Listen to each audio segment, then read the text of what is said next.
Well, here in chapter 14, we have a day in the life of Jesus. In verse 1, it says that at that time, Herod the tetrarch heard the reports about Jesus. Jesus had huge crowds following him. He performed numerous miracles, healing the sick, healing the infirmed, cleansing lepers, casting out demons, even raising the dead. And Herod the tetrarch heard these stories about Jesus. He heard the reports about Jesus. In addition to that, Luke chapter 8, verse 3 tells us that Joanna, the wife of Herod's household manager, so the guy who ran, the business dealings of Herod's household, his wife had also become a follower of Jesus. And so the ministry of Jesus has reached into Herod's inner circle at this point, into his household. The popularity of Jesus was a concern for Herod the Tetrarch. Now, Herod the Tetrarch is also known as Herod Antipas in the Bible, and he was the Roman ruler over the Galilee region where Jesus ministered. Herod the Tetrarch was the son of Herod the Great. Herod the Great is the one who ordered the killing of the babies in Bethlehem. And after Herod the Great died, his kingdom was divided up among his sons, and Herod Antipas was given the area of Galilee. Antipas was 17 years old when his father died, and he reigned over the Galilee for a long time. He reigned for 35 years, including the time of Jesus' ministry. Antipas built the city of Tiberias as his capital city, and Tiberias was only about 8 miles away from Capernaum, where Jesus was headquartered. You can see Tiberias from the city of Capernaum today. Verse 2 says that Antipas was convinced that Jesus was John the Baptist risen from the dead. Now, Antipas had put John the Baptist to death. He executed John the Baptist, and verse 3 tells us that story.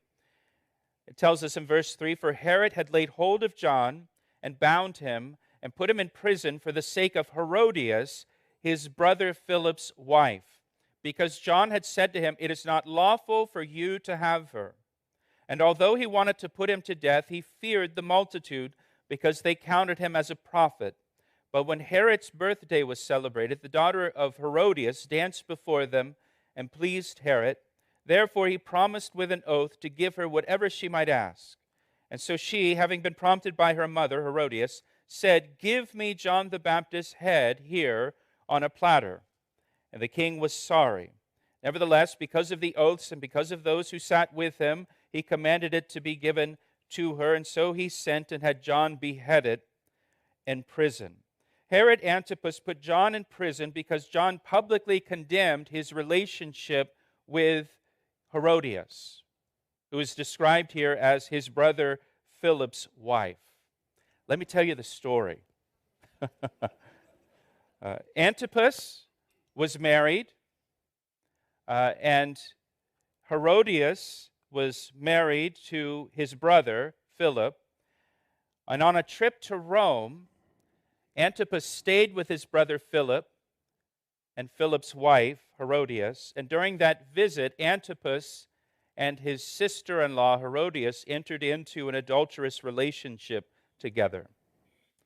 And Herodias divorced her husband Philip to be with Antipas, and Antipas divorced his wife to marry Herodias, and Herodias and her daughter returned with Antipas from Rome back to Israel to live together as husband and wife. And John the Baptist spoke out against their adulterous relationship, saying, "It's not lawful for you to have her." Now, Antipas and Herodias were Romans, and their relationship was completely lawful according to Roman law. According to Roman law, you could divorce and remarry as often as you pleased. For example, Herod the Great was married 10 times. Not only was their relationship lawful according to Roman law, it was socially acceptable in Roman culture. It was normal. Romans saw nothing wrong with this relationship. So when John called out Antipas and Herodias, saying, "It is not lawful for you to have her," it was not lawful according to God's law, according to God's word. Leviticus 18:16, for example, if you're taking notes. And I want you to hear this. I want you to see this. Give me your attention. Please don't miss this. John applied God's word and God's standard of right and wrong to non-believers, to people who do not believe in God, to people who do not believe God's word, to people who don't know God's word, to people who don't attempt to live according to God's word. Now, this is important because all of humanity will be judged according to God's word, not just Christians. All of humanity, everyone, will be judged by God's word. Not by the laws of our nation, not by the Constitution, not by what is acceptable in the culture, but by God's word.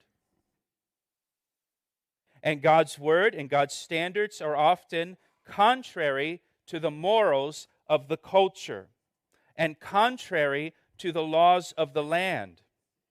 Behavior that is legal and accepted and common and popular and celebrated in the culture can be unlawful according to God's word.